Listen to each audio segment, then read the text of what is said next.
Meus amigos e minhas amigas, bem-vindos a todos e a todas ao canal do Instituto de Economia da UFRJ. Eu sou Ronaldo Vicário e esse é o Conversa sobre o Mundo Contemporâneo.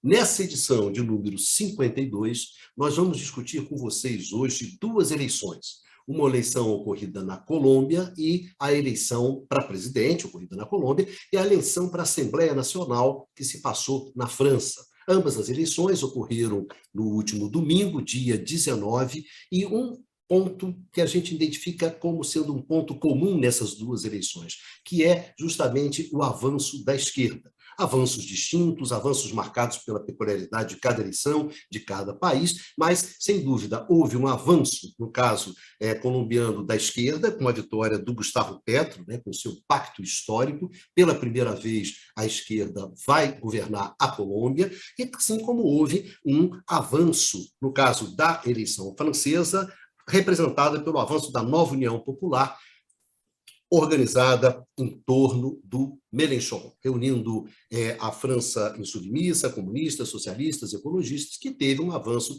importante também na eleição francesa. Então, é esse avanço da esquerda na França e na Colômbia que nós vamos conversar hoje com vocês. Para isso, estamos aqui com a nossa mesa tradicional, professores Luiz Carlos Delorme Prado, Eduardo Costa Pinto, Eduardo Bastian e Numa Mazati. Então, essa vai ser a nossa mesa que nós vamos desenvolver essa conversa sobre esse avanço da esquerda, até que ponto foi um avanço, onde foi um avanço, e também os grandes desafios, tanto da esquerda francesa quanto da esquerda colombiana. Além, evidentemente, das duas eleições, outro fato super importante que aconteceu no domingo, dia 19, foi a virada épica do Botafogo em cima do Internacional, e por isso estou hoje aqui com a minha camisa tradicional do Botafogo para lembrar mais esse evento histórico alvinegro. Bom, feitas as apresentações, lembrando que vocês podem encontrar esse programa no nosso podcast do canal do IE, que é canal IE-IE UFRJ. Então, nesse podcast você encontra todos os programas do canal do Instituto de Economia, inclusive esse. Bom, para começar, Pradinho, a esquerda, pela primeira vez, chega ao governo na Colômbia. Diferente de países como Brasil, Argentina, Paraguai, Uruguai, Bolívia, Venezuela, Equador, a Colômbia nunca teve um governo progressista de esquerda. Essa vai ser a primeira vez que você vai ter um governo na Colômbia, representado pelo Gustavo Petro com seu pacto histórico. Enfrentou no segundo turno o Rodolfo Hernández, um outro, se você quiser, outsider, e, sem dúvida, um fato marcante não só é a vitória da esquerda, mas também a derrota dos partidos tradicionais colombianos. Principalmente uma grande derrota por uma figura que é importante na Colômbia, que é o Álvaro Uribe, que foi derrotado nessa eleição, mas também já tinha sido derrotado nas eleições para o Congresso colombiano que tinha ocorrido em março. Pois bem, essa questão representada pelo Gustavo Petro, eu gostaria que você falasse, então, um pouco sobre a eleição colombiana. Começamos com você, Pradinho. Vai fundo. Tudo bem, vamos lá. Para começar, eu acho que, para nós, brasileiros, a Colômbia tem algumas coisas que são razoavelmente parecidas com o Brasil, tem outras coisas muito diferentes, mas é uma renda per capita parecida. É um país que tem exportação de produtos de primários, commodities importantes, mas ele é um país, diferente dos outros países sul-americanos, muito ligado historicamente aos Estados Unidos.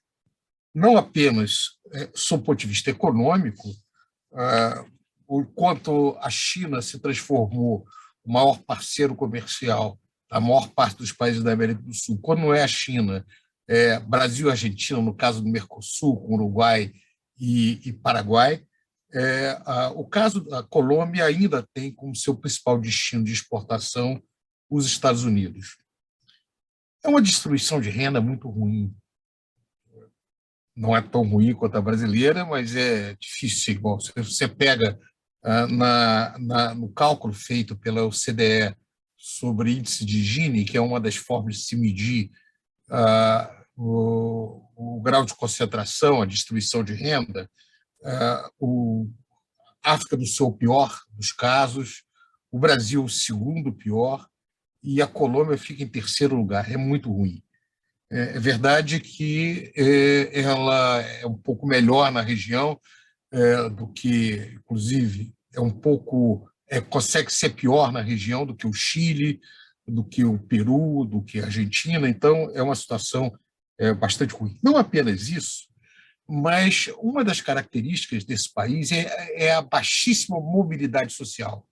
A OCDE fez um estudo sobre mobilidade social e concluiu que, nas Américas, o país de menor mobilidade social é a Colômbia.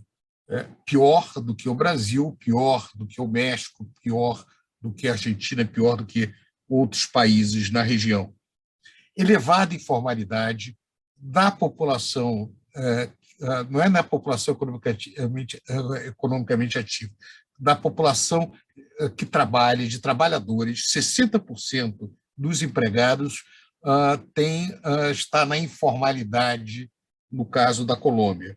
Só é melhor do que o Peru, que é 70%, equivalente do México, e melhor do que a brasileira, que é 40%. Uma característica que é grave é o fato de que a população vulnerável tem muito pouca ajuda do Estado. Só 10% da população vulnerável tem algum tipo de transferência em dinheiro. Para vocês terem uma ideia, mesmo em países de pouca a política social precária, como o México, chega a 30%, ou no Chile chega a 20%. Ou seja, a Colômbia ajuda pouco a seus pobres. A carga tributária é muito baixa, 20%. Dá para ver pelos dados de que ela é um certo paraíso do grande empresário, paraíso dos ricos. Na verdade, ela é historicamente muito bem avaliada na sua gestão macroeconômica. Tem metas de inflação, a dívida pública é relativamente baixa, em torno de 50% do PIB, ela tem uma política de inserção internacional, ela tem um tratado de livre comércio com os Estados Unidos, ela tem um grande número de bases americanas, se eu não me engano, em torno de 9 bases americanas no seu território. O fato é que, além disso, a proteção social depende muito do emprego formal, justamente que ela tem menos. E, nesse sentido, não é de estranhar que haja o resultado dessa, entre aspas, boa gestão macroeconômica seja que a população já não aguenta mais a continuidade de políticas neoliberais, que, se por um lado é boa para o empresariado e que deu até um resultado positivo em termos de crescimento econômico, a Colômbia tem um crescimento econômico razoável na década passada, mas é um custo social altíssimo para o país. Não é o caso aqui de se estender, as questões de guerra civil na Colômbia são antigas, o presidente eleito ele é originário do M-19, de uma dos grupos guerrilheiros, no caso, mas que já abandonou a guerrilha há muito tempo atrás. Mais recentemente, houve negociações com as Farc, que levaram a um acordo. Mas observe que o país, em 2006, quando houve a desmobilização da milícia de extrema-direita, você tinha em torno de 31 mil milicianos, as chamadas unidades de autodefesa, que é um número fantástico. É um país muito violento. Se o país como o nosso é muito violento, poucos países nas Américas são tão violentos quanto a Colômbia. Não apenas nas disputas da guerra civil, mas nos ataques contra jornalistas, nas questões do narcotráfico, e todos os problemas associados nesse tipo de função. Nesse cenário, a vitória pelo primeiro governo de esquerda do Gustavo Petro e da França, a Marx é muito importante, uma afrodescendente num país como esse, é uma vitória inquestionável. As margens de manobra serão estreitas. Eu analisei com vagar o programa de governo do Gustavo Petro. Não é um programa de governo ousado.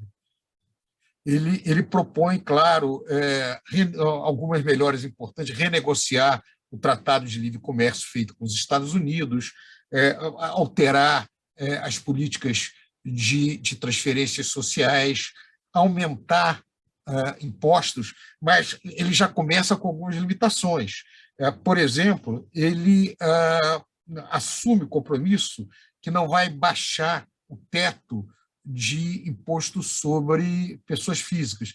Veja, na Colômbia, a classe média, uma boa parte da classe média está fora do pagamento de impostos, porque o pagamento de imposto de renda começa a ter um piso com 3 vezes acima do salário médio. No Brasil, um pouco acima de 1 vez. No Chile, na Argentina, é em torno do salário médio e na OECD, em geral, é meio salário médio. Veja, dado a questão de distribuição de renda na Argentina, 3 vezes, na Colômbia, 3 vezes o salário médio significa um grupo muito pequeno de pessoas que, de alguma maneira, acaba pagando alguma coisa de imposto de renda. Então, isso limita um pouco a capacidade de arrecadação tributária do governo. Em geral, o desenho dá uma grande ênfase à questão de meio ambiente, as questões na margem sociais. Então, é uma proposta moderada. Claro que uma proposta moderada num país tão violento e há tanto tempo dominado por forças tão obscuras, tão pouco preocupadas com a sociedade e com a pobre maioria da população, não pode ser considerado muito radical, mas nós não devemos ver esse governo como fazendo uma mudança dramática. Agora, simbolicamente, a mudança é muito importante e qualquer avanço que houver será um grande ganho. Finalmente, esse governo vai entrar com muitas dificuldades, porque vai entrar sem a maioria no Congresso, com forte oposição, com expectativas populares muito grandes que ele dificilmente conseguirá atender a todas, tendo a presença forte de militares americanos. Veja, é um dos países de maior gasto militar na América Latina, 3% do PIB, sendo que as Forças Armadas da Colômbia são voltadas exclusivamente para a defesa interna. Então, embora não haja um histórico de golpes militares, diferente de outros países, é um grupo forte dentro desse espaço. Portanto, ele terá que ser muito hábil para se mover nesse terreno tão minado que é a situação econômica e política na Argentina. Observo que ele é muito hábil, ele mostrou isso como prefeito de Bogotá, ele é um excelente negociador, tem boas relações com a esquerda latino-americana, tem relações próximas com Lula, tem relações próximas com outros partes dos movimentos pós-neoliberais latino-americanos que saíram no poder um pouco antes ou que estão chegando agora dentro do poder. Então, ele é muito bem-vindo, vai ser positivo para a região, mas não dá para se esperar nenhuma grande mudança. Então, vamos aguardar para ver o que ele efetivamente vai conseguir e se ele conseguirá ter um governo não tão atrapalhado por instabilidade social, ou pela incapacidade de atender as demandas, ou provocada pelos seus muito oponentes na direita tradicional. Valeu, Pradinho, obrigado. Agora, virando a bola, né, virando o jogo para o outro canto, eu vou pedir que o nosso amigo Numa Mazati, Numinha, queria que você desse um pontapé inicial agora, pegando pelo lado das eleições francesas. Obrigado, Icário. Bom, boa noite a todos.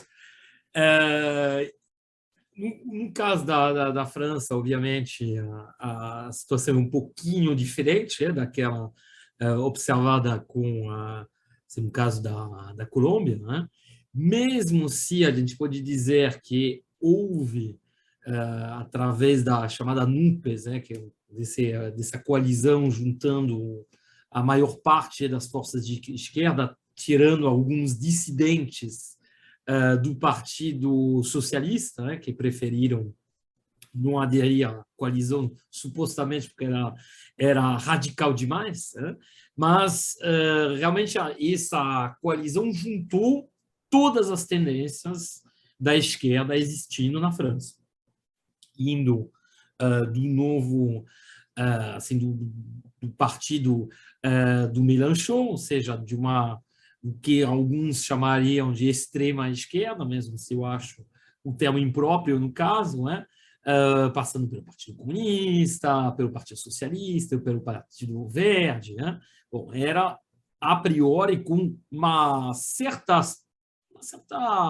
facilidade, pelo menos maior do que se imaginaria, consegue se juntar esse conjunto de partidos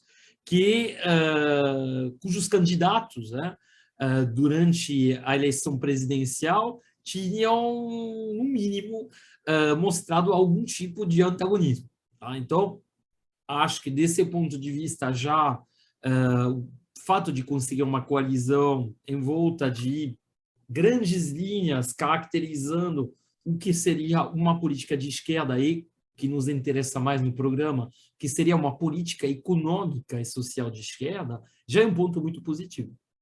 Porque, se a gente for olhar o programa dessa coalizão da NUPES, né, a gente vê que as políticas econômicas advogadas eram muito diferentes das tendências, assim, vamos dizer, neoliberais, né, que caracterizaram parte dos partidos de esquerda, de centro-esquerda, né, seria melhor dizer, na França nas últimas décadas. Então, a gente está falando de retomada do investimento público, da nacionalização, inclusive, de atividades que tinham sido privatizadas, de um aumento significativo das transferências sociais, de uma revalorização também muito significativa do salário mínimo, né, passando por um aumento de quase 30%, da assim, manutenção, na verdade, da volta, né, a idade de aposentadoria que tinha há 60 anos, né, que tinha caracterizado boa parte do período assim, pós-68, né, na França, que tinha depois sido revogado pelo Sarkozy, pelos governos de centro-direita. Enfim, um conjunto, portanto, de medidas econômicas e sociais claramente marcadas à esquerda. Não. E, nesse contexto, ter a possibilidade de eleger quase 150 deputados, né, 149 para ser mais preciso, sendo que, juntando todos esses partidos, né, na última legislatura, você tinha um número muito inferior, tá?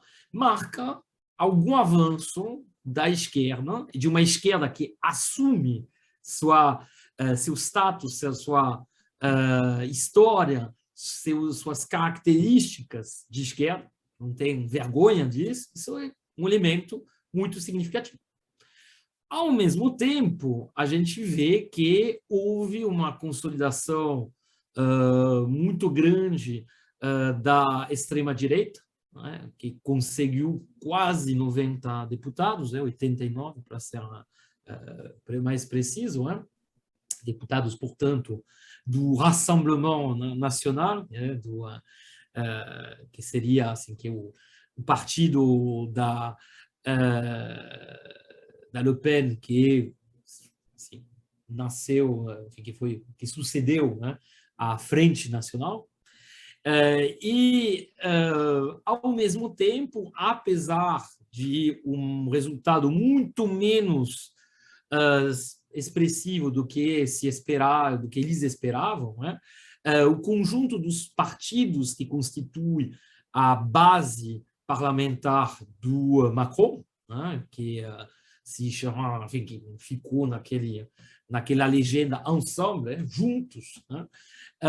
Apesar de tudo, conseguiu 250 deputados. Então, se a situação da esquerda está melhor relativamente ao que ela podia ser na eleição anterior, 5 anos atrás, em absoluto, a representação da esquerda dentro do parlamento francês e da Assembleia Nacional Francesa, para ser mais francesa, para ser mais precisa, não é também tão extraordinário. Tá? Então, melhorou, porém, ainda é bastante minoritária, né? E a gente vê que tanto na eleição presidencial quanto nessa eleição para deputado, se a gente pega os primeiros turnos de ambas as eleições, a gente vê que menos de um terço dos votos vai para a esquerda. E isso é algo que não dá para comemorar exatamente.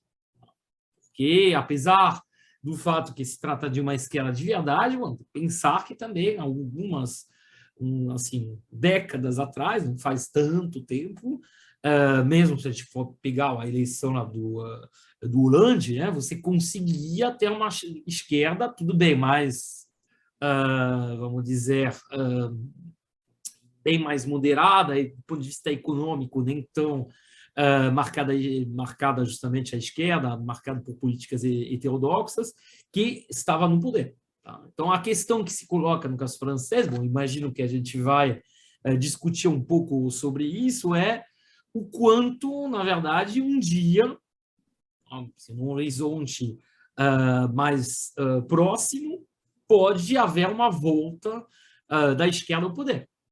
E, nesse sentido, a situação latino-americana, com essa recente vitória do Petro, né, da esquerda, pela primeira vez na história, no caso colombiano. A gente poderia fazer também um paralelo com as vitórias da esquerda no Chile, no Peru, como foi feito na apresentação, com o caso do México também. Não esqueçamos que, apesar do López Obrador ter decepcionado em vários aspectos, representava uma ruptura em relação a décadas ininterrompidas de governos ultraliberais. Tá? Então, a gente tem visivelmente, com isso eu acho que vai estar discutindo hoje, uma dinâmica de afirmação e de extensão da esquerda, com enormes, obviamente, contrastes, com intensidade, vamos dizer,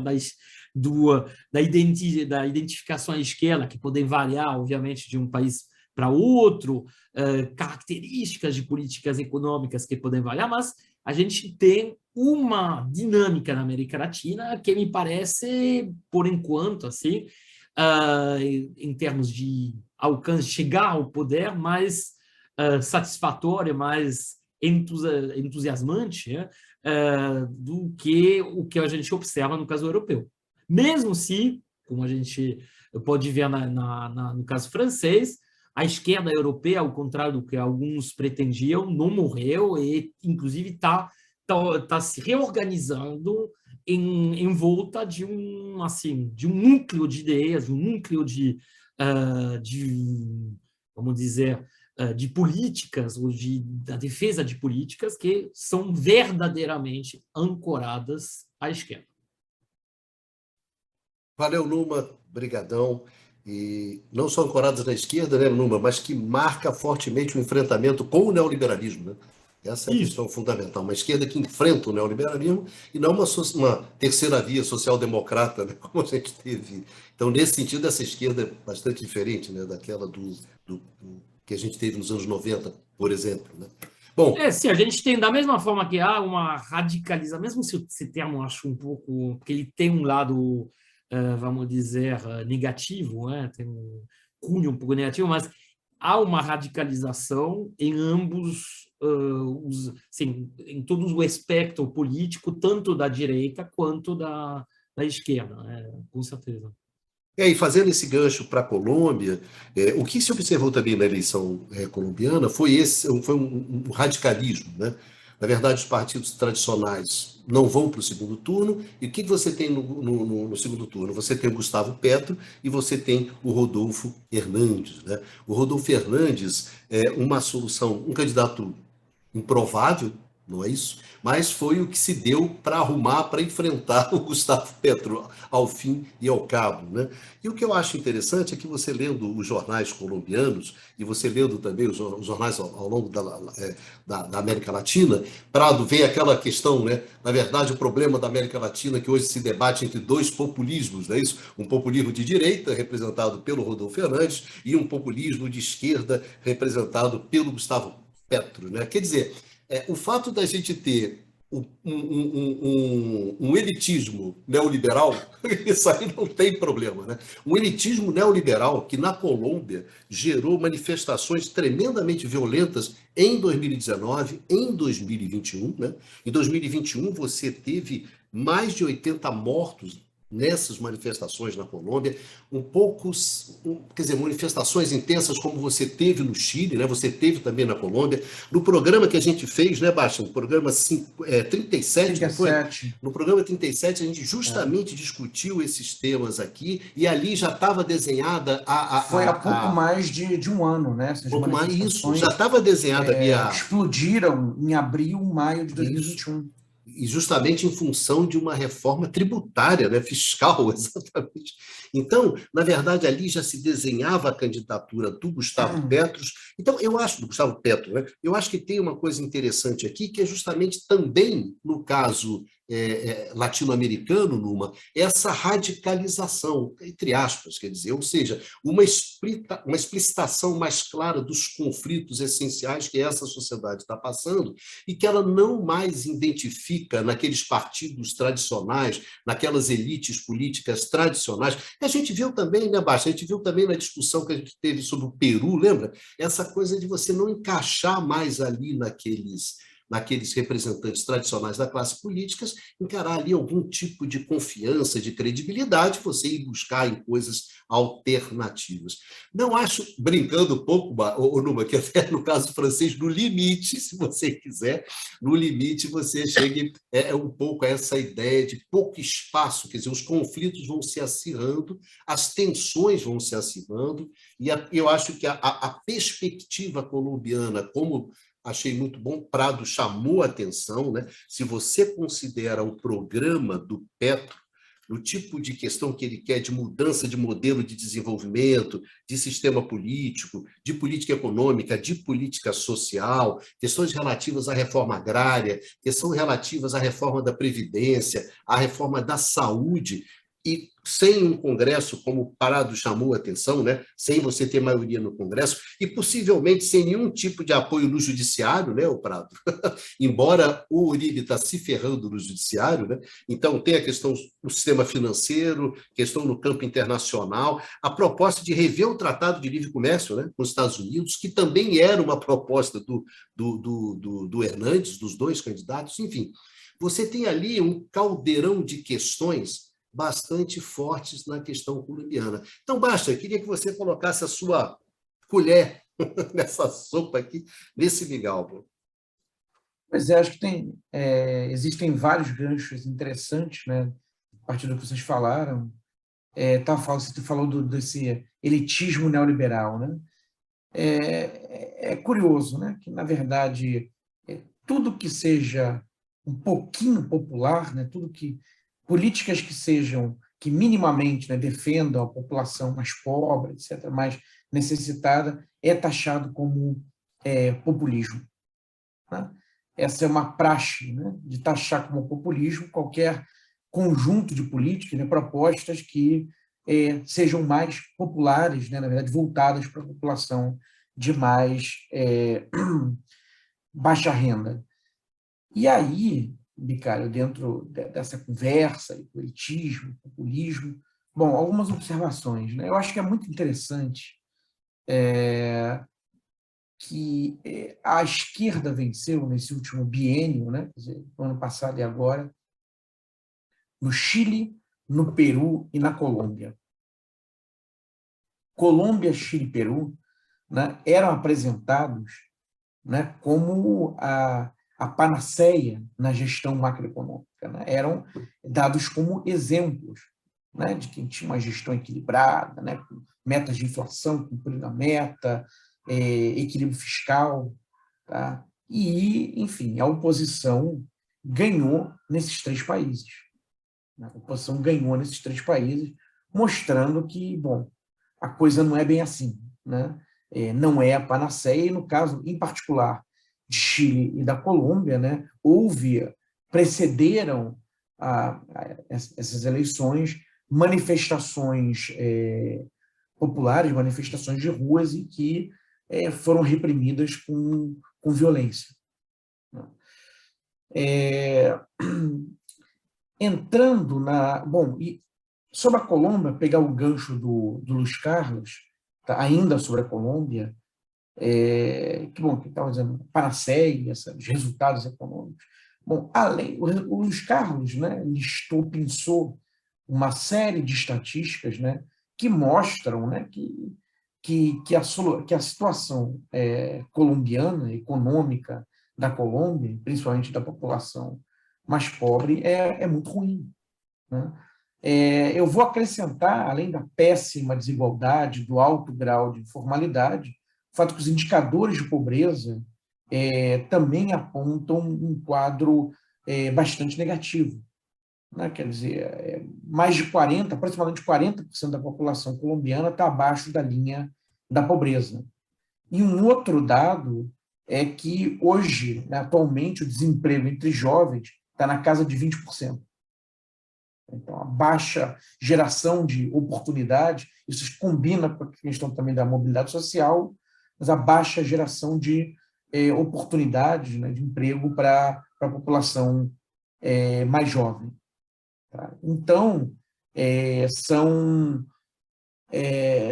essa análise muito restrita, né, indicadores só de inflação, ou esses indicadores macro, né, na verdade, ocultam uma realidade que é, digamos, mais sombria, né? Quer dizer, bem menos positiva como tem sido apresentado, né? Como tem sido apresentada.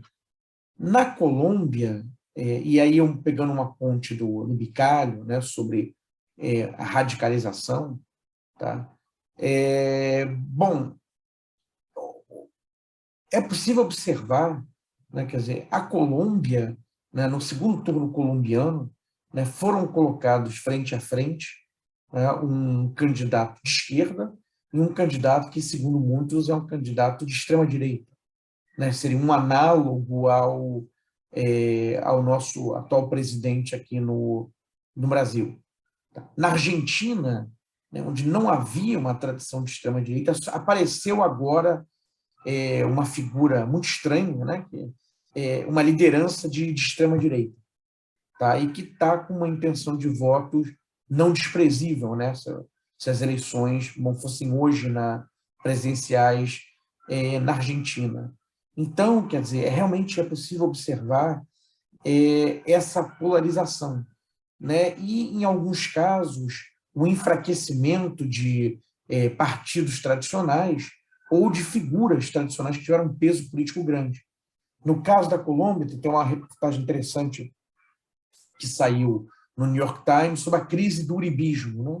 O Bicalho mencionou o Uribe, né? Álvaro Uribe, que foi um presidente colombiano, se não me engano, de 2002 a 2010, basicamente no mesmo período do Lula, né, e que sai como uma figura muito poderosa, quer dizer, sai como uma figura crucial no jogo político colombiano. Tá? E nos primeiros anos, após a era Uribe, os candidatos queriam se aproximar do Uribe, queriam colar no Uribe, ou no legado uribista. Né? E o movimento agora foi o contrário. Né? O Petro, por razões óbvias, era afastado do Uribe, mas também o Hernandes quis se afastar do Uribe, da imagem do Uribe. Ele teria até feito um documento 20 pontos que me diferenciam de Uribe. Tá? Então, esse encolhimento do uribismo é algo que chama atenção. E aí, daí eu faço uma ponte com, agora, atravessando o Atlântico, né, e chegando à Europa. Né, na França, a direita tradicional, né, e a esquerda tradicional, que era o Partido Socialista, encolheram, tá, na última década. A ponto do Partido Socialista, ele estava nessa grande coalizão formada, né, de esquerda, mas o cabeça era de outro partido. Né? O cabeça dessa coalizão é Mélenchon, Jean-Luc Mélenchon, um egresso, inclusive, do Partido Socialista, um dissidente, tá? Mas não era o líder do Partido Socialista. Tá? Um partido bem mais recente, bem menos tradicional. Esse partido que, digamos, está dando as cartas, né, do ponto de vista da esquerda francesa. Tá? O resultado foi positivo na França para a esquerda, mas tem que ser olhado com moderação. Eu acho que o principal aspecto, isso eu estive conversando com um colega francês, o professor Jonathan Marie, da Universidade de Paris 13, que está no Rio agora nesse período. Bom, alguns meses atrás, a esquerda estava sendo dada como morta. Né? As perspectivas eleitorais na eleição presidencial do Mélenchon era dele ter o seu pior resultado desde que ele começou a concorrer. Tá? E também as perspectivas não eram animadoras para a eleição no legislativo. E, nesse sentido, houve uma virada. Né? Mélenchon quase chegou ao segundo turno, e agora o resultado, agora trabalhando de maneira coligada, né? Se esses partidos estivessem coligados na eleição presidencial, provavelmente o Mélenchon teria chegado ao segundo turno no lugar da Le Pen. E agora, então, houve um resultado que é digno de nota. Né? Então, houve, digamos assim, um renascimento de uma esquerda que estava moribunda, mas com essa característica já destacada, que não é o partido que era tradicional de esquerda, o Partido Socialista, tá? E sim esse outro partido da França insubmissa do Mélenchon. E bate com um ponto que já foi falado hoje, mas que a gente tem insistido, né, que foi justamente esse encolhimento se deve à neoliberalização desses partidos social-democratas tradicionais na Europa, que passaram a não ter nada para oferecer. Né? Passaram a não ter nada para oferecer. Se aproximaram da centro-direita e perderam a identidade. Então, digamos assim, é curioso até, e assim como o Numa comentou, me parece muito equivocado chamar o Mélenchon e a França Insoumise de extrema esquerda, né? Isso me parece até um jogo retórico, né? Porque, na verdade, o tipo de plataforma econômica, de agenda econômica, é próximo ao que a social-democracia tradicionalmente apresentava nos anos 70, 80. O Numa comentou, o Jonathan comentou comigo, que o tipo de programa do Mélenchon não é muito distante do programa que o Mitterrand apresentou nas eleições no começo dos anos 80, do Partido Socialista. Tá? Então, quer dizer, na verdade, esses são os verdadeiros social-democratas, os verdadeiros socialistas, não social-democratas. Tá? Assim como a França Insubmissa, tá? O partido Die Linke, a esquerda na Alemanha, que também foi fundado por um dissidente do Partido Social-Democrata, o Oscar Lafontaine, ou o Jeremy Corbyn, que chegou a ser líder do Partido Trabalhista. Né? Lá não houve dissidência, mas a ala do Corbyn, na verdade, ficou completamente marginalizada nos tempos do New Labour, do Tony Blair e do Gordon Brown. Tá? Então, tem essa cara, e o lado muito negativo é o crescimento da da extrema-direita.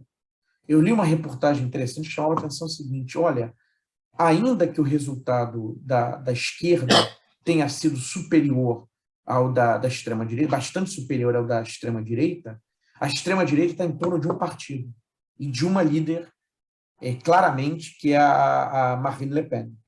Enquanto que, na verdade, o resultado da esquerda foi de uma coligação de vários partidos.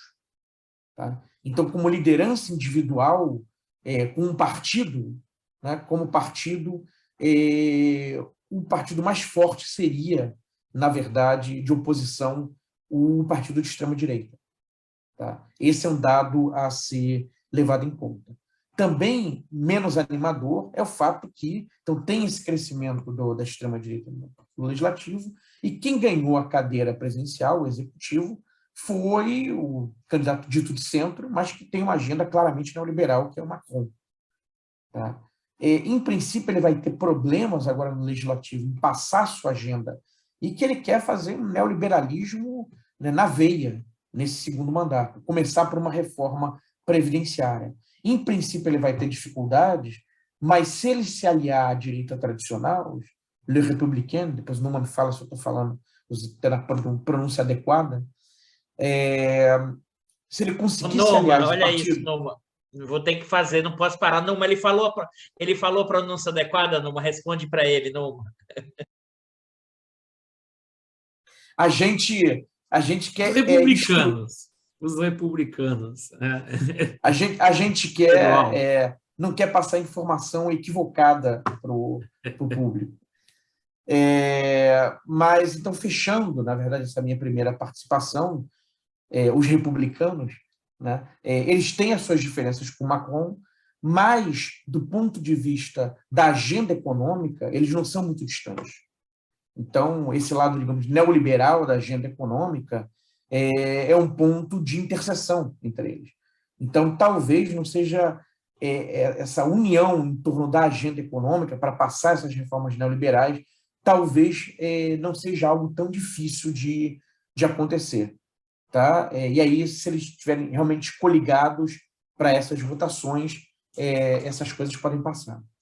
Tá? E aí, em certo sentido, né, o que seria o aspecto mais positivo, prático desse resultado da esquerda, seria, na verdade, uma vitória de Piro, né? Porque se não conseguir bloquear essa agenda, esse neoliberalismo na veia, não vai ter servido de grande coisa. Mas pegando esse seu gancho de passar para o Dudu, se você imagina que o Petro ele vai encontrar uma grande dificuldade em passar a agenda dele junto ao Congresso colombiano, e que isso pode fatalmente gerar tensões políticas e enfrentamentos muito pesados, é evidente, Luma, que pelo caso francês é a mesma coisa, porque você também avançar nessa agenda como o Macron quer avançar, também gerará tensões também pesadas dentro da sociedade francesa. Ou seja, você tem duas, né, vindo por lados diferentes, mas que chegam a situações de conflitos, tensões políticas bastante pesadas à frente. Não é isso? Não se vê nenhum quadro de tranquilidade, nem na França, nem na Colômbia. Um terço. Tá certo que você pegou até um terço aqui, como o Numa chamou, né? Menos de um terço, 32%. Né? Não é exatamente um terço, mas... 32% que conseguiu, mas não, praticamente uma proxy, um terço. Né? Forçando um pouquinho, dando uma empurradinha, né? Mas, Dudu, chamando você na conversa, um mundo de conflitos, né, Dudu? Conflitos acirrados, a chamada radicalização, né? Não que o mundo tivesse como se a radicalização fosse uma escolha dos agentes políticos, eu acho que e não do vai contexto, mais, não da realidade. Né? A realidade é que está radicalizando. Bicalho, você fala um mundo fracionado. Não, Baixa, porque se acusa muitas vezes assim, não, a radicalização dos agentes políticos, a radicalização dos partidos, e não se né, a questão da radicalização da realidade, né? Uma radicalização de uma realidade que econômica. Que a ação dos partidos reflete, na verdade, algo que está acontecendo na sociedade. Uma radicalização da realidade econômica, principalmente da realidade econômica, né? Uma radicalização muito pesada para os mais de baixo, para aqueles que estão embaixo, né? Então, na verdade, está se passando o trator em cima dos de baixo. Né? Então, a reação também pode ser vinda pela extrema-direita ou pela esquerda, é um pouco... Não, é a Só reação. desculpa, Dudu, antes de você começar, porque o neoliberalismo não entrega para eles. Né? Então, vai buscar ou na esquerda ou na direita, enfim, alguma alternativa. Né? Vamos lá, que eu acho que é importante, antes até de responder diretamente no concreto, eu acho que é importante pensar o que é a ideia de radicalidade nesse momento histórico, o que é, o Baixa já até citou, uma separação entre os partidos sociais-democratas e a própria esquerda, sociais-democratas europeus, e como eles não representavam mais um programa social-democrata. É importante lembrar que na Europa, a social-democracia, em parte, foi construída a partir de consensos, dado a questão do perigo da União Soviética. Então, politicamente, construiu-se consensos para chegar na social-democracia, porque tinha uma esquerda ainda no espectro maior da social-democracia, porque tinha a questão soviética. Então, por que eu estou falando isso?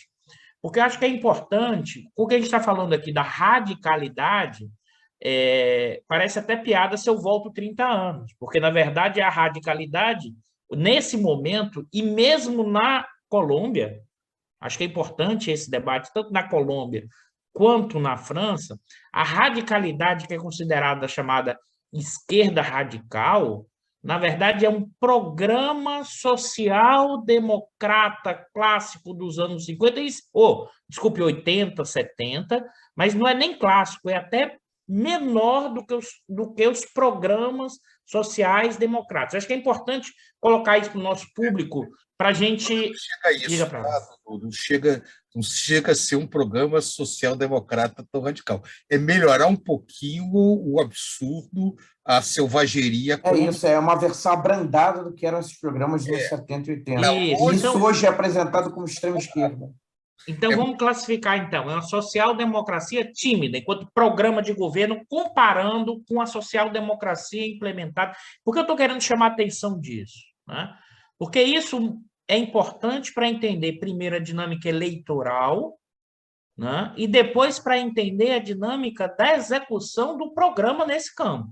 Mas tem que separar essas duas dimensões para a gente pensar o caso colombiano e o caso francês. E por que eu estou chamando a atenção disso, que eu acho fundamental? Porque, inclusive, o que é considerado centro ou centrismo, na verdade, é muito mais próximo de uma chamada direita liberal, né, do que essa ideia de centro, como era conhecido no mundo que tinha União Soviética e o capitalismo ocidental. Acho que é bem importante deixar claro para as pessoas, porque isso tem a ver com o quê? Não é só teoria e ideias. Isso tem a ver com como a sociedade tem se estruturado a partir dos interesses e da lógica entre capital e trabalho e suas frações de classe, que eu não podia deixar de falar das frações de classe no bloco no poder e também nas camadas sociais médias. Porque... Obrigado, Dudu. Valeu, Baixa. Qual é o ponto que eu estou querendo chamar a atenção aqui? E aí, voltando até um pouco da fala do Prado. Se não...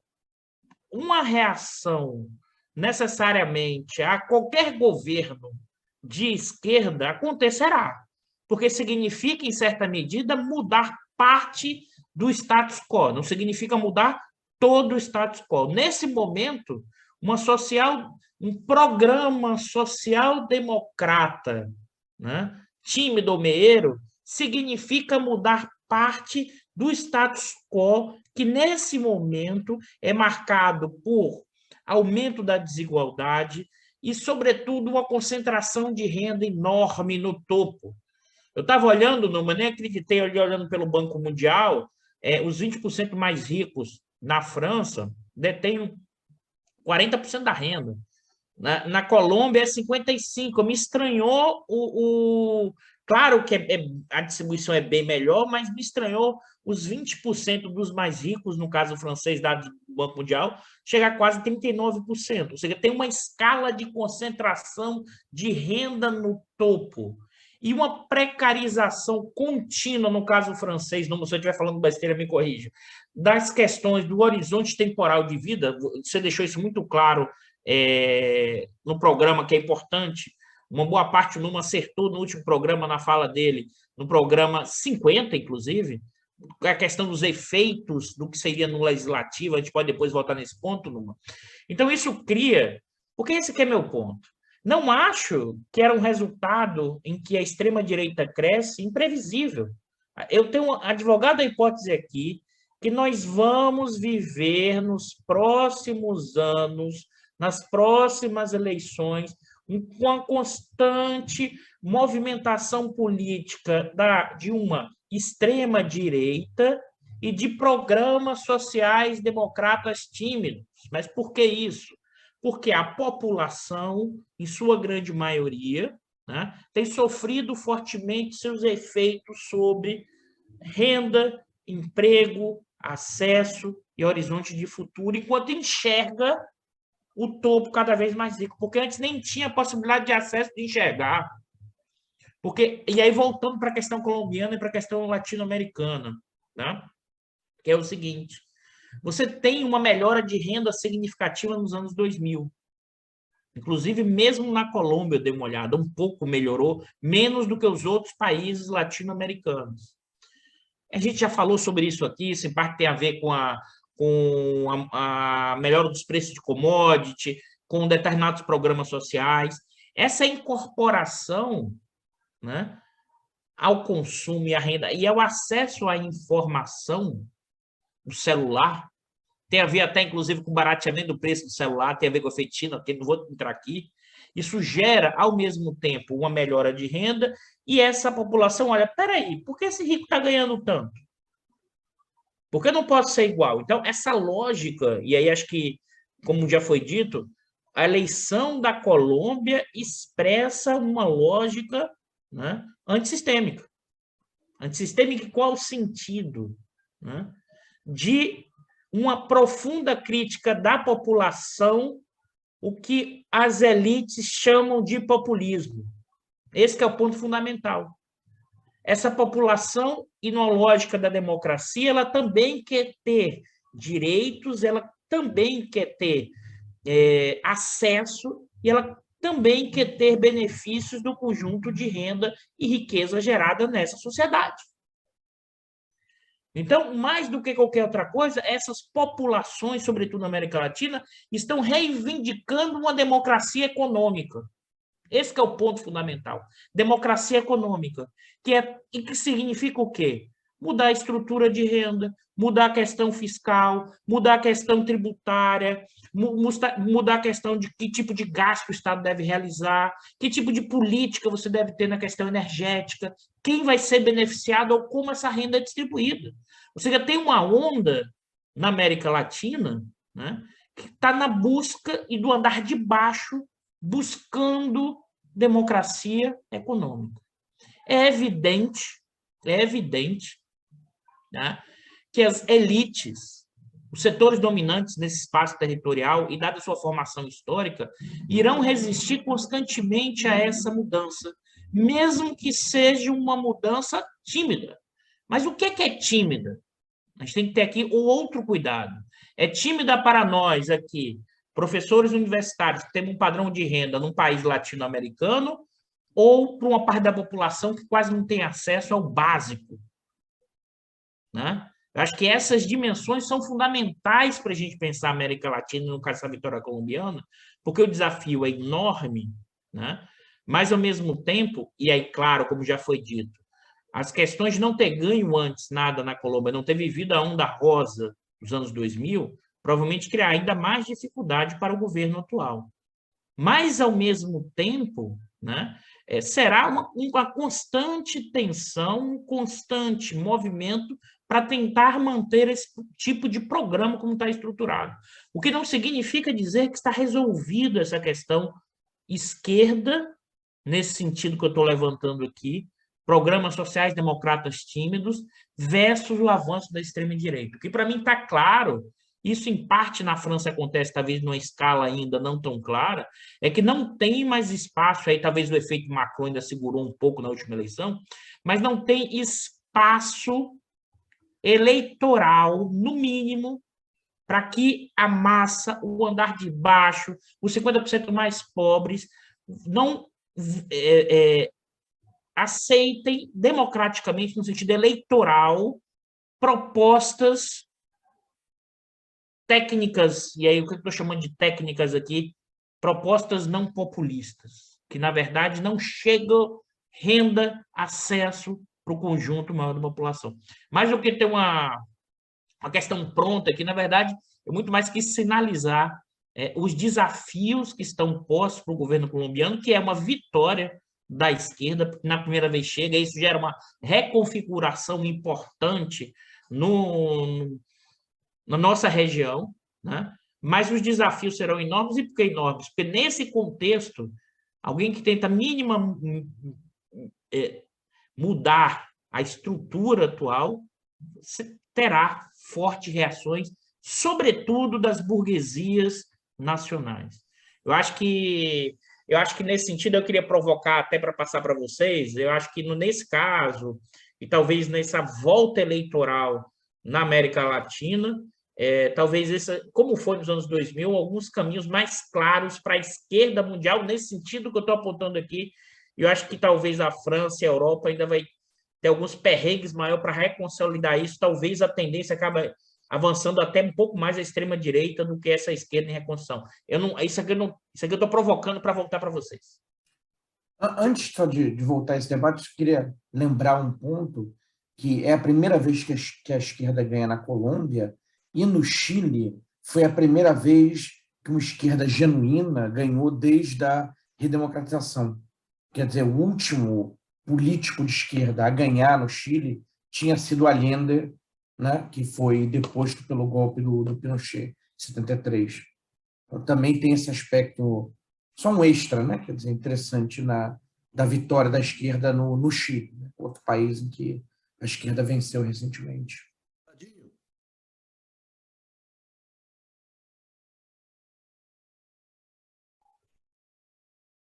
Vai, Prado.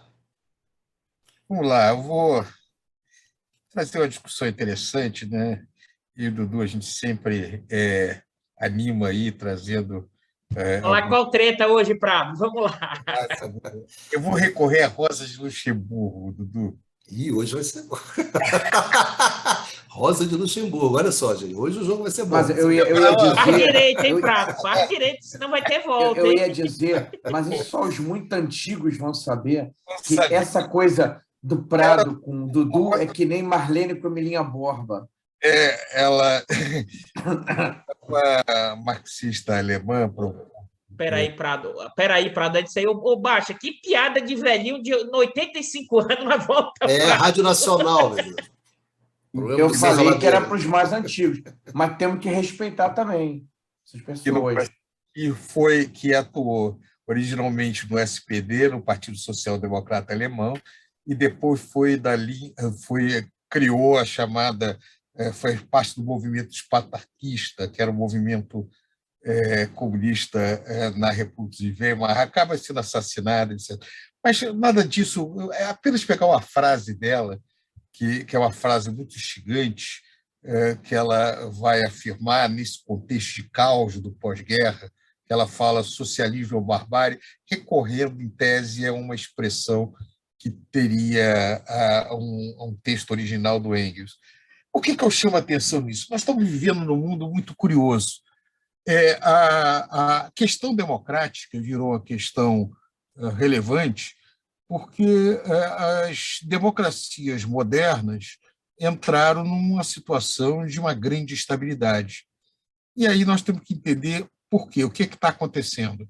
E por isso que eu disse que eu ia provocar um pouquinho, que eu ia pegar o texto, a expressão da Rosa Luxemburgo e trazer Isaiah Berlin, que é uma grande figura do liberalismo do pós-guerra, que fala sobre dois tipos de liberdade, o que ele chama liberdade positiva e uma liberdade negativa. A liberdade positiva é de fazer o que eu quero e a liberdade negativa é de participar do sistema legal e de deixar de fazer aquilo que a lei que eu participei como cidadão veda.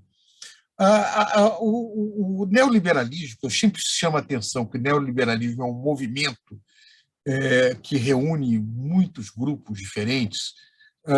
Ele tem uma visão de democracia muito particular, porque ele aceita a democracia, a sua dimensão positiva, aquilo eu quero fazer aquilo que me apraz, mas rejeita uma dimensão fundamental da democracia, que é a ideia de que, na sociedade democrática, as leis podem restringir a liberdade individual naquilo que interessa ao coletivo.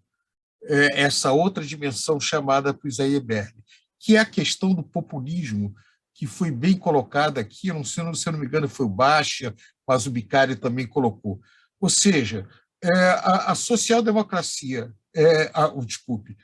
o neoliberalismo diz que quando você faz uma lei que restringe a liberdade do capitalista, a liberdade do empresário de exercer na sua totalidade a exploração, ou, de alguma maneira, de considerar outros fatores que não a chamada eficiência microeconômica de curto prazo, isso seria contra a liberdade. Então, ele chama qualquer política social-democrata como ou populista ou atentando à liberdade. Portanto, ele rejeita um tipo de liberdade. Por outro lado, a extrema-direita rejeita os dois. Ela não dá o direito dos indivíduos de fazerem a sua escolha, inclusive em termos de escolhas individuais, de orientação sexual, de questões de escolha de natureza individual. Ela joga de maneira muito radical. Ou seja, ou você encontra alguma forma de conviver com a integração da massa da população, algum tipo de socialismo. Eu não estou falando necessariamente uma forma mais radicalizada de governo de natureza marxista, você sabe as minhas ideias a respeito disso. Mas, Prado, define aí o que você está chamando. Define o que você está chamando. Desculpa. Eu estou me aproximando muito da social-democracia dentro desse conceito. O que eu estou chamando a atenção aqui é o seguinte: se você não recupera um pouco a agenda dos anos 50 e 60 de incorporar a massa da população sobre isso, nós vamos ter instabilidade constante. Então, nós temos agora governos à esquerda no Chile, nós temos no Peru, nós temos agora com a eleição na Colômbia, nós temos na Argentina e, possivelmente, eu espero, nós teremos um governo também no Brasil no final do ano. E na Bolívia também, os caras. Na Bolívia. Então, em todos esses locais, nós encontramos a mesma dificuldade. Se esses governos não conseguirem entregar implica, de alguma maneira, restringir algumas das mudanças que o neoliberalismo fez, nós vamos voltar a ter profunda instabilidade política nessas regiões. Isso vale para a Europa e vale para os Estados Unidos. A instabilidade americana está muito ligada a isso. Então, nós estamos nessa situação atual, que ou nós caminhamos para incorporar mais as massas dentro de algum sistema de governo mais abrangente, ou nós vamos viver um caminho crescente em direção à barbárie. Isso eu acho que esses elementos que nós estamos trazendo hoje e a situação atual, eu não quero abrir demais essa discussão, embora esteja abrindo, o que indico é isso. Por isso eu acho que eu estou satisfeito com o avanço, embora modesto, da esquerda, mas eu estou muito preocupado com a capacidade desses governos de fazer mudanças efetivas. E, aparentemente, da Europa, que foi muito importante no pós-guerra, agora parece que não está vindo nada, não é, Numa? Eu não sei como é que você vê, mas a gente esperava um avanço maior da esquerda europeia, na França, na Inglaterra ou mesmo na Alemanha. Nada disso está acontecendo. Mas antes de passar para o Numa, Prado, eu só fazer um comentário muito breve, tá? A Rosa se balançou no caixão, porque você pegou a Rosa e transformou ela não no revolucionário, mas no social-democrata. Eu concordo com tudo que você falou da necessidade das questões, mas a sua junção foi meio barra pesada, mas segue. Isso disse que se o Pradinho citar o Bernstein na Ildo do Pira. Por isso eu disse que eu ia usar a palavra da Rosa, a expressão da Rosa de uma maneira um pouco heterodoxa. Heterodoxa não, Prado, isso é marretada, mas segue no comentário. Vocês dois se comportem, Numa. Fala aí. Antes que essa treta aqui se desenvolva, só você sabe como é que acontece. Numa, teve uma coisa que você falou, só que eu achei interessante, que quando você foi falar sobre a questão da esquerda francesa, né, me lembrei, parafraseando lá o Oscar Wilde, né, quer dizer, uma esquerda que ousa dizer o seu nome, né? Quando a esquerda, quando a esquerda dos anos 90 é uma esquerda que não ousava dizer o seu nome, né? Pelo menos ganhamos, mas pelo menos com sinceridade, né? Pelo menos fomos sinceros, pelo menos, de alguma maneira.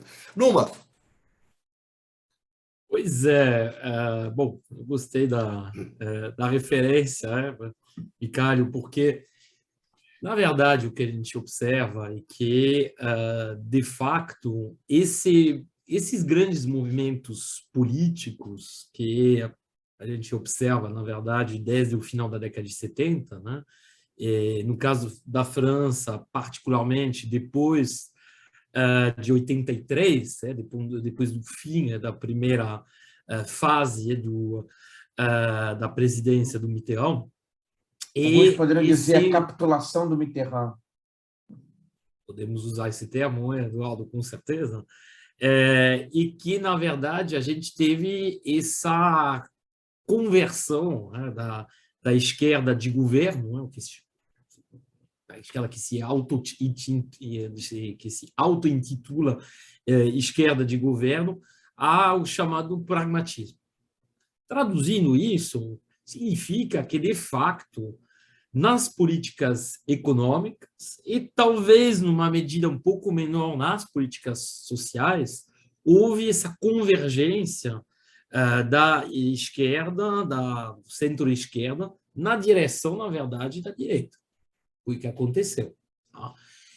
Tem que tomar também, assim, tomar certo cuidado. Eu não digo que era exatamente a mesma coisa, mas houve pelo menos essa aproximação que, na verdade, engendrou, que deu lugar à terceira via que é encarnada pelo Macron.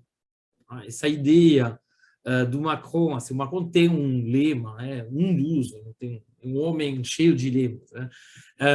Mas um dos mais famosos é ao mesmo tempo.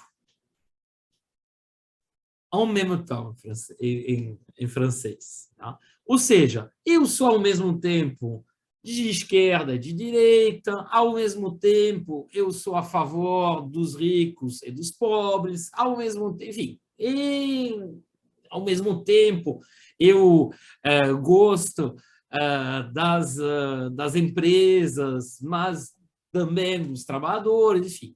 Bom, ora, essa confusão que, na verdade, se instalou lá no espaço político e, até um certo ponto, também no espaço intelectual, ela foi se desconectando completamente da realidade social, da realidade de vida dos trabalhadores, e essa revolta que a gente observa no espaço político, na verdade, ela vem de uma revolta que acontece lá embaixo.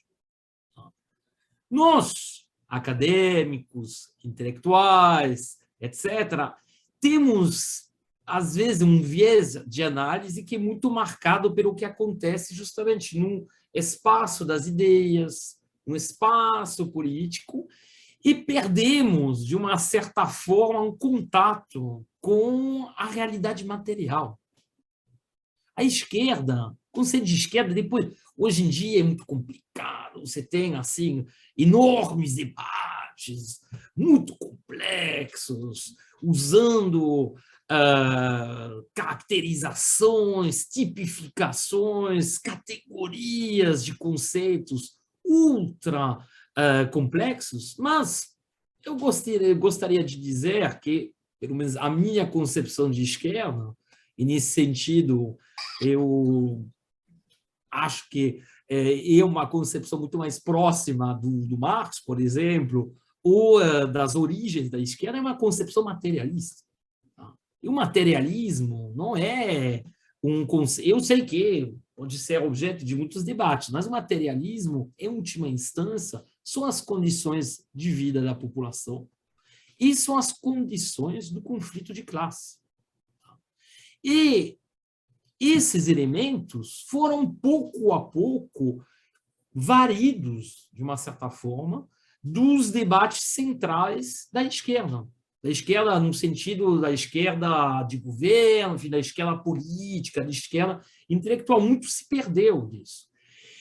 E só ver o quanto movimentos de origem completamente assim não centralizada, de origem, enfim, que vem de baixo, né? Como, por exemplo, o movimento dos jalecos amarelos, introduziram assim muita dor de cabeça, né? Muitas interrogações, inclusive muita rejeição por parte de de um grupo não negligenciável dentro da esquerda. Interessante, por exemplo, ver que o Mélenchon, com eventuais questões que a gente possa ter em relação à personalidade, não vou entrar, não é o espaço para entrar nisso, o Mélenchon considera e defendeu nas eleições que o movimento dos jalecos amarelos é uma manifestação popular, é uma manifestação justamente de uma rejeição, pelo menos assim, de uma contestação, né, de políticas econômicas, de políticas sociais que deixam à margem uma parcela cada vez maior da população. Então, a gente pode ter muitos debates sobre o futuro da esquerda, mas a questão que se coloca é a questão da base material. E, nesse sentido, eu acho que dá para fazer um paralelo entre a situação europeia, no caso mais específica, a França, e a situação da América Latina, no caso mais específico de hoje, da Colômbia.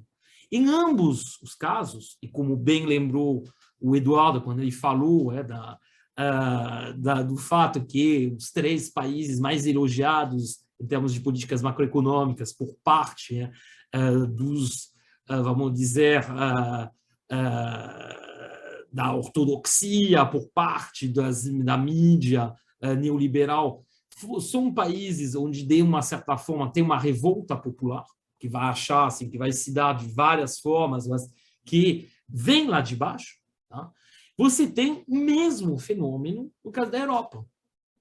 Tinha um pequeno, já que a gente está hoje nessas referências, e muito bonita, estou sendo irônico, obviamente, essa esquerda que se reinventa, que trabalha conceitos, que se torna responsável, pragmática, mas isso aqui tem um pequeno problema, no caso europeu, e a gente vai ter isso também por parte dos governos de centro-direita, dos governos neoliberais na América Latina, particularmente nos países citados, e que faltou combinar com o povo. Faltou, assim, e isso, quando você tem populações na América Latina que estão onde, assim, a parcela dos pobres, qualquer seja o indicador que você for usar, porque isso é também um vasto tema de debate.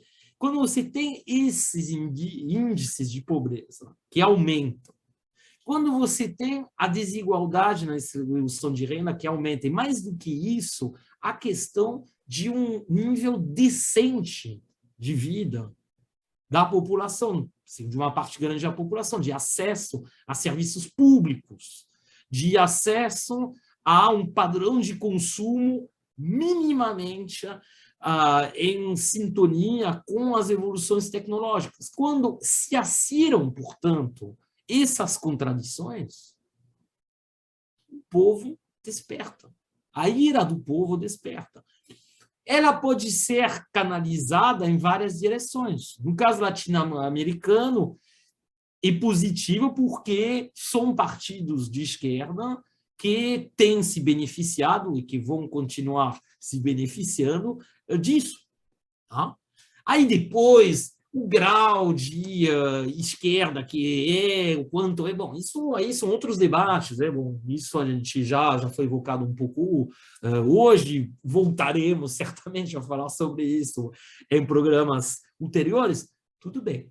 No caso da Europa, mas pelo menos é voltado e canalizado pela esquerda, é apropriado pela esquerda nesse momento, esse descontentamento. No caso europeu, infelizmente, não é a esquerda que tem tido o monopólio da absorção desse descontentamento. Nitidamente, pelo menos, isso varia em função dos países, mas em muitos países, uma direita extrema que vai reabilitar alguns temas sociais, mesmo se em última instância acaba sendo um verniz, né? Porque o ponto essencial, no fundo, desses partidos é o carro-chefe, é a xenofobia, é o racismo, é a nostalgia em relação a tempos que, na verdade, não são uma criação a posteriori, mas tudo bem, mas mesmo assim tem alguma preocupação mostrada, ostentada em relação ao povo, que foi o caso do Rassemblement National, do partido da Le Pen, no caso da França. Tá? Tem alguma preocupação em relação à preservação de serviços públicos, de algumas conquistas sociais. Então, no fundo, lá no caso europeu, na verdade, essa ira, esse desperto popular, ele vai, na verdade, nas duas direções. E, por enquanto, esse centro esquerda-direita, que hoje em dia se confunde, que não é mais, que bom, no caso francês, pelo menos, não dá mais para distinguir, né? Essa gosma, entre aspas, que está no neoliberal, ela vê sua margem de manobra sendo reduzida. Vimos isso através tanto da eleição presidencial, quanto mais recentemente agora com a eleição parlamentar. Tá? Então, há esse ponto em comum do desperto do povo.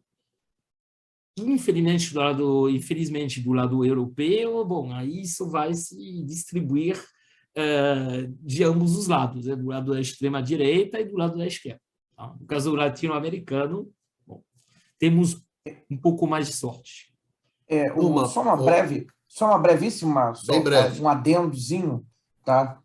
Uma história que eu já contei em outras oportunidades, uma entrevista que eu vi com uma senhora que foi considerada a primeira colete amarelo na França, né? Que teria tido ali um papel chave no começo do movimento. E aí entrevistaram ela e perguntaram, mas por que isso, né? E ela vai falar exatamente sobre as condições materiais, né? Dizendo as condições de vida só pioram nos últimos 30 anos, tá? Minha pensão agora, eu mal consigo pagar as coisas básicas, etc.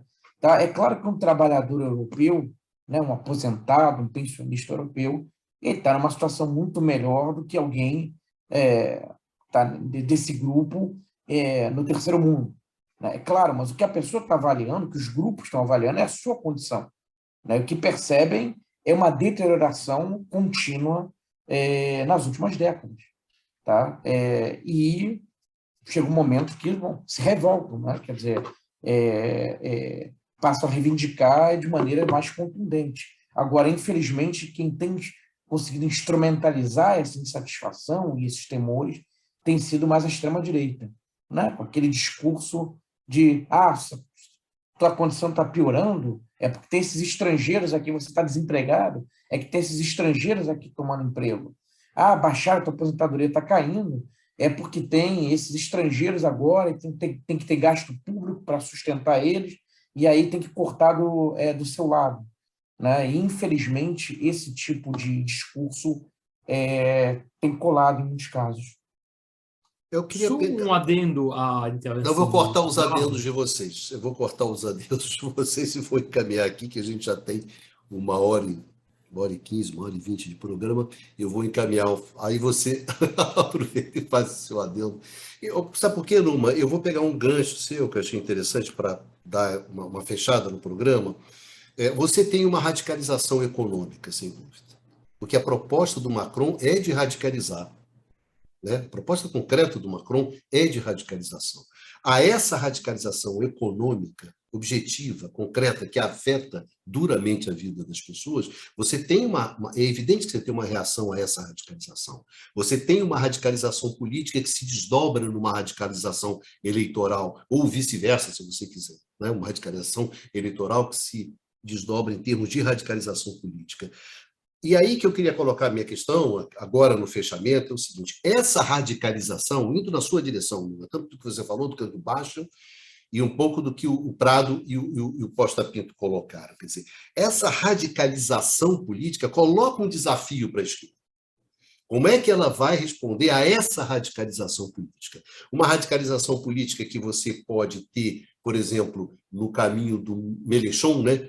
Uma esquerda que não ousa, ou que ousa dizer seu nome, que não tem medo de ser esquerda e não tem medo de enfrentar o neoliberalismo de frente, ou seja, a radicalização econômica neoliberal, eu enfrento essa radicalização. Ou seja, a questão do Mélenchon, né? Não há a menor possibilidade de ter nenhum papo com Macron, zero. Nós somos de mundos, como ele diz, né? De mundos completamente diferentes. Mas no caso, por exemplo, da Colômbia, você tem uma radicalização, eu ia colocar outra coisa que é o seguinte, agora, a radicalização também tem uma radicalização de direita, que pode ser uma radicalização de extrema-direita mais estruturada, como você vê no caso da Marine Le Pen, né, histórica, tradicional, etc., ou uma radicalização de extrema-direita, que é Bolsonaro, o Hernandes, essas figuras, como o Bastian lembrou, da Argentina, quer dizer, uma radicalização de extrema-direita, Dudu, que ainda não encontrou o seu eixo, né? Ao passo que eu acho que a radicalização da Marine Le Pen ela é mais centrada, a direita europeia mais arrumada dentro do jogo, né? Então, você tem o desafio da radicalização econômica dos neoliberais, né? Ligando um foda-se generalizado, na verdade é isso. Por outro lado, você tem uma radicalização da extrema-direita. E como é que fica a radicalização? Como é que a esquerda se coloca dentro dessa radicalização? Né? É essa que é a questão que eu gostaria de colocar para vocês. Quais são os desafios, né, do avanço da esquerda, justamente dentro desse contexto de radicalização que você observa? Começar com você, Dudu, que estava mais quietinho aí. Hoje o Bicalho voltou aos velhos tempos de pergunta difícil, né? Eu vou começar e vocês tentar ser breve. Eu acho que com 3 palavras que eu tenho usado muito para pensar o Brasil, mas para pensar a esquerda. Como é que a esquerda faz? Com ousadia, coragem e política. Eu vou explicar qual é a ideia da ousadia, coragem e política. Não dá para ter uma lógica de que, vamos dizer assim, já que tem dificuldade, eu não vou fazer. Já que eu vou ter dificuldade, eu não me movimento. Isso é muito comum. Ou seja, o que significa dizer que eu não vou ter ousadia e coragem para propor coisas novas. Então, imagine o desafio que é, no caso colombiano, fazer reforma tributária. Porque, por exemplo, você pensar na trajetória brasileira, você já tinha uma estrutura tributária com mais impostos e que você deu uma calibrada. Lá não. Você tem que construir uma estrutura tributária que vai taxar os mais ricos para ter, inclusive, capacidade, ou seja, uma reação enorme. No país marcado historicamente pela direita, né, e agora pela extrema-direita e pela violência, como a gente já apresentou no último programa. Então, vai ter que ter muita ousadia e coragem, e política. E por que eu estou colocando a política aqui no meio, que eu acho fundamental? Mas em que sentido eu estou falando aqui a política? Não no sentido abstrato, porque acho que a depender da correlação de forças no Congresso, né, você pode abrir possibilidades para que o Executivo consiga, a partir de uma negociação política, ganhar espaço. Porque não acho e não enxergo que é uma ligação direta entre Congresso, representação legislativa e bloco no poder. Há determinadas condições históricas que permitem um certo distanciamento e que pode abrir margem para negociações e para propor projetos. Alguém vai dizer, Eduardo, você está dizendo que vai propor projeto revolucionário? Não, pessoal. Eu já falei aqui, no mundo atual, vamos lá, uma social-democracia avançada, virou bolchevique para o bloco de poder nos capitalismos nacionais. O que não significa dizer que, no meu caso, eu tenho um horizonte mais longo da revolução, a lá como a Rosa pensava, não é essa que o Prado inventou para ela, não. Mas, dado isso, quais são as correlações de força hoje, né, para uma mudança histórica desse tipo? Então, acho que esse é o contexto que é necessário ousadia, coragem e política. E deixei você falar depois para dar a reprise e falei pouco, tá, pessoal? Mas é isso. Valeu, valeu, Dudu. Obrigado pela sua participação aqui no Conversas. E agora, Pradinho, hoje você teve a palavra final em relação Veja ao só, Costa Pinto. eu não, de maneira nenhuma, meu amigo Cosmo, eu concordo com a maior parte das coisas dele. Onde é que eu discordo nos objetivos finais. Vamos por partes. O que significa ser radical? O que é a radicalidade? É ir na raiz dos problemas. Se confunde extremismos com radicalismo. Quando você discute que a esquerda tem que enfrentar a raiz dos problemas, significa que ela tem que, de alguma maneira, não ser como Numa, com muita precisão, falou, aceitar o pragmatismo como desculpa pela sua incapacidade de propor mudanças. Por outro lado, eu concordo com o Dudu que não existe vida fora da política. Quer dizer, eu defendo, eu entendo e eu defendo a democracia parlamentar. Isso implica, porque se é ruim com ela, é muito pior sem ela. Então, de alguma maneira, para isso, não adianta ter ideias brilhantes se essas não passam por algum tipo de negociação no mundo real. Porque, tal como o Número, eu sou um materialista. Eu acredito na melhoria das condições materiais da população e também na análise das condições objetivas. Qual é o problema na América Latina? Isso eu concordo integralmente com o Dudu, que mudanças que, para mim ou para ele, são tímidas, são entendidas na barbárie da região como extremistas. Então, por exemplo, aumentar o tributo sobre os mais ricos, mudar a estrutura tributária, aumentar as transferências, criar bases para aumentar o emprego formal. Nada disso nós estamos mudando nenhuma estrutura de ganhos do capital, mas nós estamos, de alguma maneira, vamos dizer, fazendo com que esse sistema não se desestabilize pela não concessão de um mínimo de qualidade de vida à massa da população. Então, o que se deseja hoje é avançar um pouco com referência a isso. E a linha de que o Eduardo falou, eu concordo integralmente. Você precisa de ousadia, você precisa realmente de coragem e você precisa de explorar os limites da política. Concordamos integralmente. No caso da Colômbia, tem um fator adicional. A violência no campo não acabou. Ainda existe parte da guerrilha, uma parte das Farc não depôs armas, eles têm ainda uma parte da extrema-direita, no caso aí de milícias ativas dentro disso, eles têm um problema objetivo. E esse governo, o governo vai ter que lidar também com essa situação de concluir a negociação de paz na região, que está longe de ser trivial. E tudo isso negociando continuamente com a presença de forças estrangeiras, no caso americanas, dentro do país, de uma imprensa que é igual à nossa, com todos os problemas que ela tem, e de um mundo que é um mundo muito estável hoje. Então, a esquerda está retornando na América do Sul, mas a esquerda vai ter que lidar com condições extremamente difíceis. Eu suspeito mais difíceis do que foi no início do século XXI. E essa é a nossa realidade.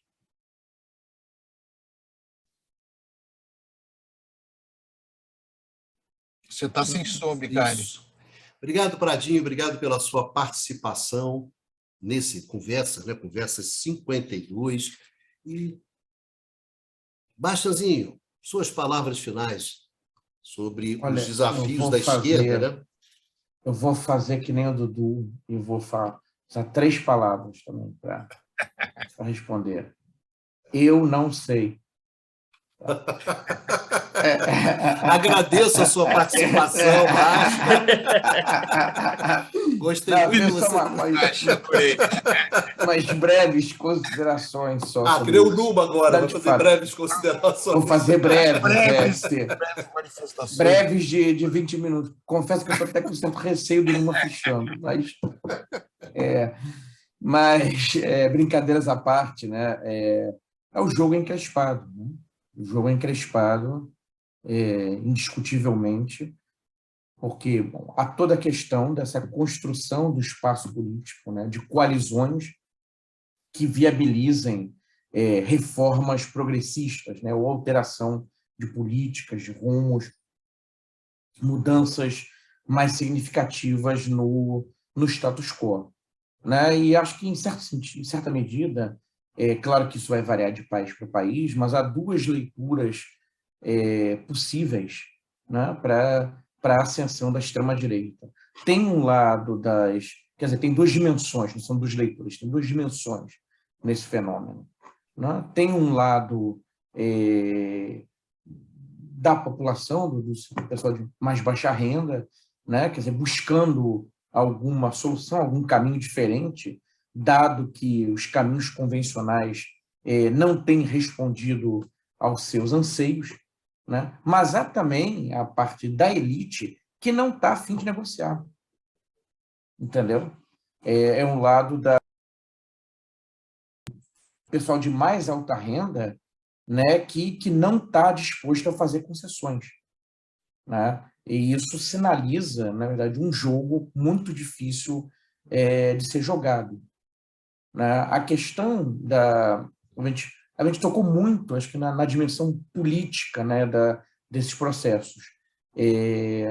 Mas, quer dizer, saídas, tem toda uma discussão de pensar as alternativas econômicas, né? E tem o lado da formulação e daquilo que você consegue executar, né? Por exemplo, a discussão do campo, né? E onde falam que a Colômbia pode entrar, esse governo pode entrar em atrito com os Estados Unidos por causa da política de combate à droga. Se não me engano, eu li isso de um assessor do Petro, que diz o seguinte: olha, o problema fundamental da droga não é combater os grupos, é quais as alternativas econômicas que você vai oferecer nessas regiões que vivem da droga, né? O que você vai oferecer para as pessoas, né? Quais são as alternativas econômicas que serão apresentadas? E aí, no caso, existe um aspecto que tem que ser levado em conta, agora pensando no lado da Europa, da França, que foi uma perda de raios de graus de liberdade para fazer políticas diferentes do ponto de vista da macroeconomia, né, em função da moeda única. Tá? Porque ao entrar no euro, ao adotar a moeda única, perdeu-se a liberdade de fazer política monetária, perdeu-se a liberdade de fazer política cambial. E também são impostas regras fiscais muito restritivas. Então, você está amarrado, né, por um caminho onde se poderia, com políticas de estímulo de demanda agregada, você está muito amarrado. Tá? Você está muito amarrado. Então, tem uma outra dimensão política interna do bloco, de como é que você consegue fazer avançar, flexibilizar essas regras que são limitantes, sem levar a uma ruptura, uma implosão do bloco. E já que a gente falou em bloco, e acho que o Bicalho, aí com isso eu encerro, o Bicalho chamou atenção para isso, tem um elemento que a gente não tem condições, né, de avaliar com mais clareza, na dimensão geopolítica, né, das disputas internacionais que estão começando a se configurar, uma possível nova Guerra Fria, né, e também os espaços de política e de ação dos países nessa nova configuração internacional, em particular para os países da América Latina. né, que se a primeira guerra, a outra Guerra Fria, por um lado, abriu espaço para o desenvolvimentismo, mas também fez surgirem ditaduras por todo o continente. Valeu, Bastanzinho. Obrigado pela sua participação. Numa, as últimas palavras são suas hoje. E que sejam verdadeiramente breves. Obrigado, Bicalho. Se fosse breve, não seria o Numa, né? Poxa. Vou ignorar essa última instalação do professor. Hoje ele vai fazer. Hoje eu vou falar muito. Aí, de repente, ele muda o roteiro. Bom. O baixa para quem estava chateado, não. O baixa para quem fica com sono depois da meia-noite, né? Hoje está animado, né? O problema é o seguinte, não. Eu tive que tomar um café, né? E agora eu não vou conseguir dormir, mas tudo bem. Vamos até as 4 da manhã hoje, vai lá. Agora eu tô pilhado, né? Tomei café que eu não faço só noite. E um homem dos extremos. É o homem dos extremos. Vai lá, Numa. Bom. Para um tempo de extremos, né? Então, não é uma tarefa fácil, na verdade, porque eu acho que hoje a gente tentou vincular, assim, tentou ver justamente como esses dois eventos que aconteceram no final de semana passado, domingo passado, na verdade, se vinculam. Eu acho que, além dessa questão de uma revolta, na verdade, do povo, vindo justamente da piora dessas questões materiais, é óbvio que as circunstâncias estruturais das economias envolvidas, Colômbia de um lado, França do outro, a inserção geopolítica desses países, as margens de manobras que existiriam em termos de desculpa, não de política econômica, mas assim, de estratégia de inserção econômica internacional, são variadas. Tá? Mas aí, tentando juntar um pouco tudo que a gente observou hoje, isso não quer dizer que haja, na verdade, limites absolutos, porque, assim, tanto, obviamente, do lado da direita, mas também do lado da esquerda, e de uma certa esquerda, inclusive uma certa esquerda acadêmica, há um mau hábito que é de ficar elencando tudo que não dá para fazer. Isso não dá, isso não pode. Mas temos espaço para isso, temos espaço para aquilo, né? Bom, o espaço fiscal, por exemplo, é uma das expressões mais problemáticas na boca de qualquer representante suposto da esquerda, tudo isso, toda essa história de espaço, espaço. Eu acho que essa esquerda envergonhada, que ela seja, aliás, política, que seja acadêmica, que transite entre os dois, deveria justamente ser, se não assim, esmagada, pelo menos cada vez mais escanteada.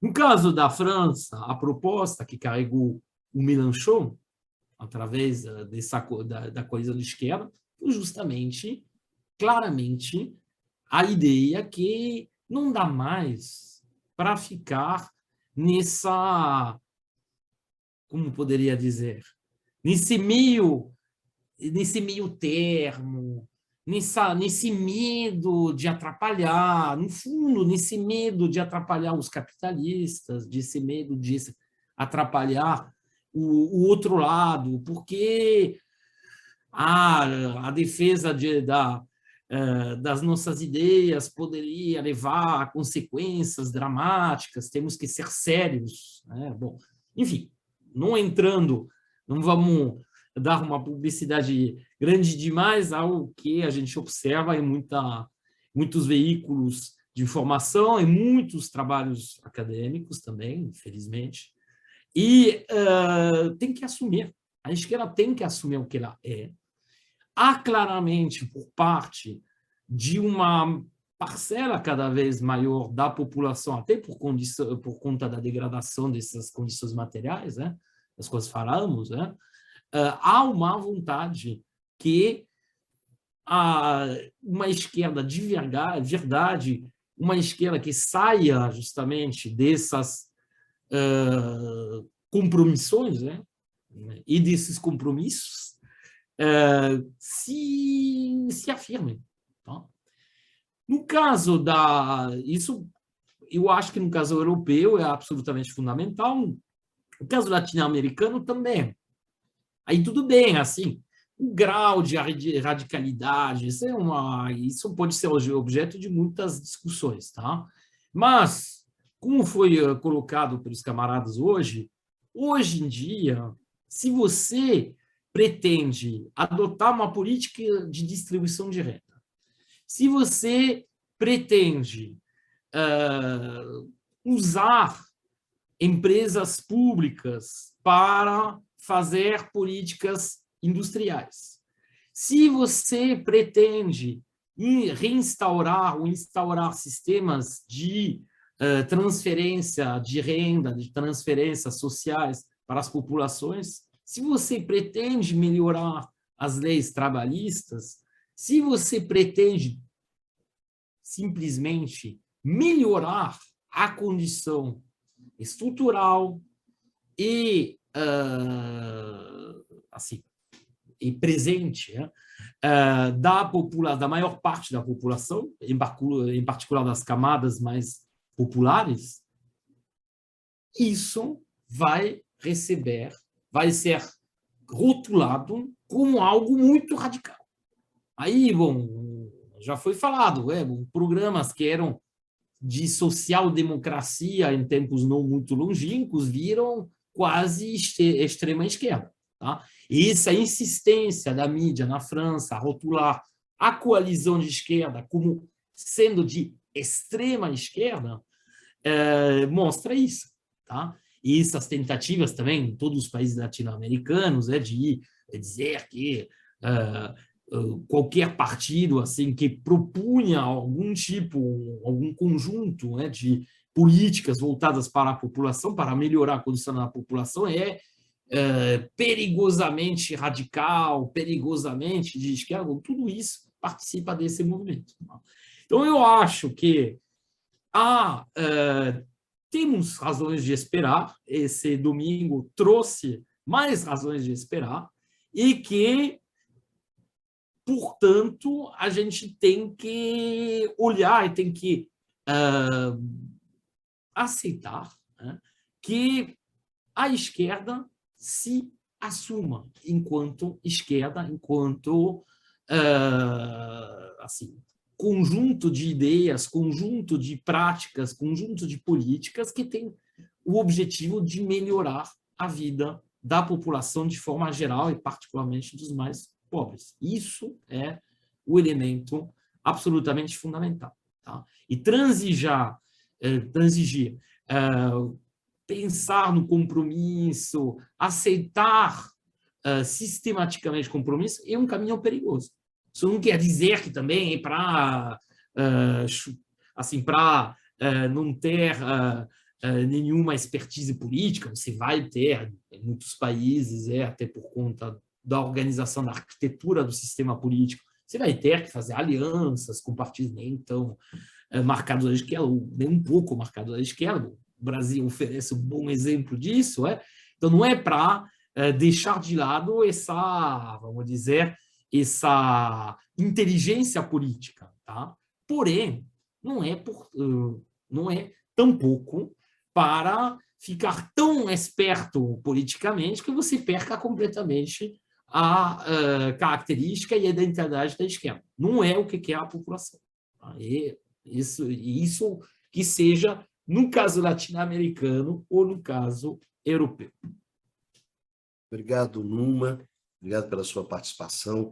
E antes de encerrar esse programa, eu gostaria de chamar a atenção para um fenômeno que está acontecendo na Colômbia, que eu acho que é muito indicativo sobre os grandes desafios colombianos e também da América Latina.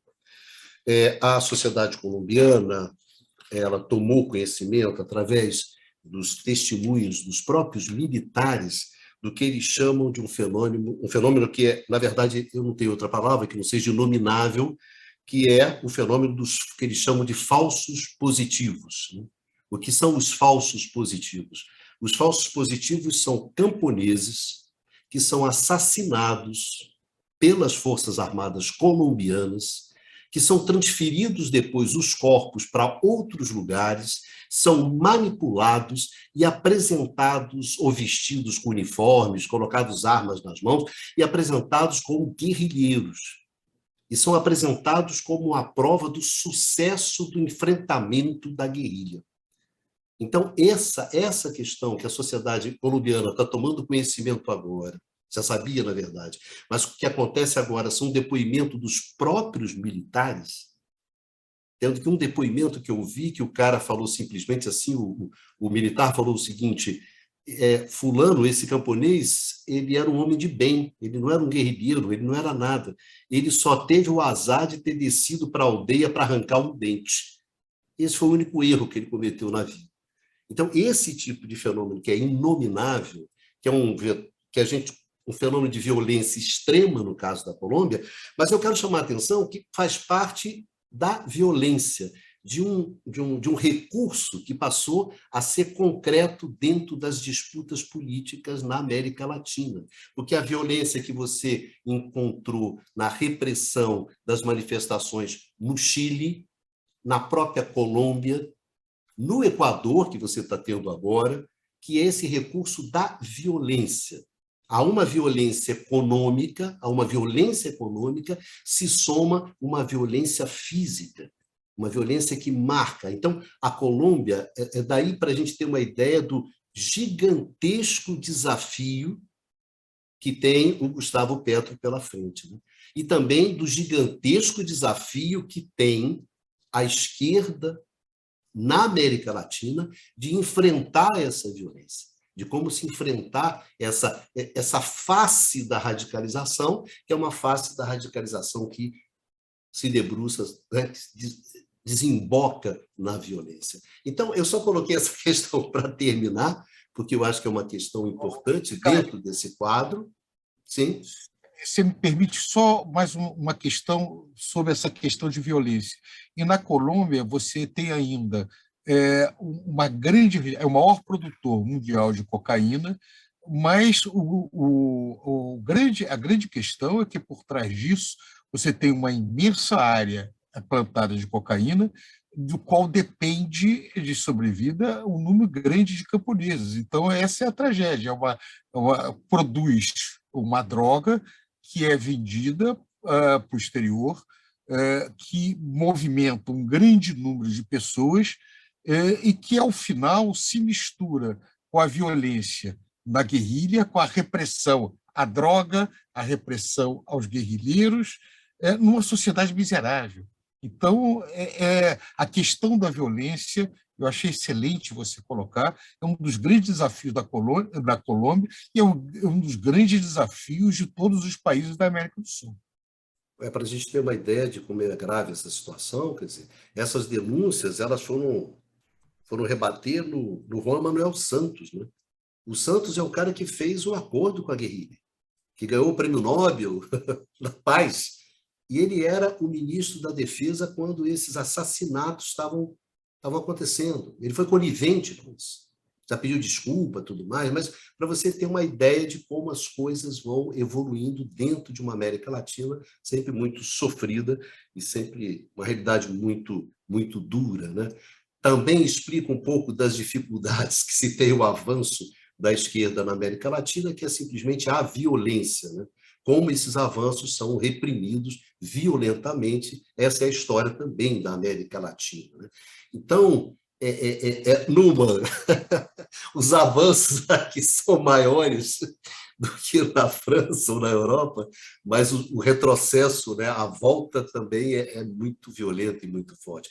Bom, senhores, eu gostaria de agradecer muito a participação do Prado, do Costa Pinto, do Numa, do Eduardo Baixa. Achei que foi muito boa essa discussão. Eu espero que tenha que ajude, né, ao pessoal que nos acompanha nesses debates, nossos amigos, as nossas amigas, que ajude a esses nossos seguidores que acompanham nossos debates a entender um pouco o que está acontecendo nesse mundo tão conturbado e tão difícil, né? Então, um beijão enorme a vocês todos e a gente se encontra aqui no canal do Instituto de Economia da UFRJ no próximo Conversa sobre o Mundo Contemporâneo. Vida que segue e vamos em frente.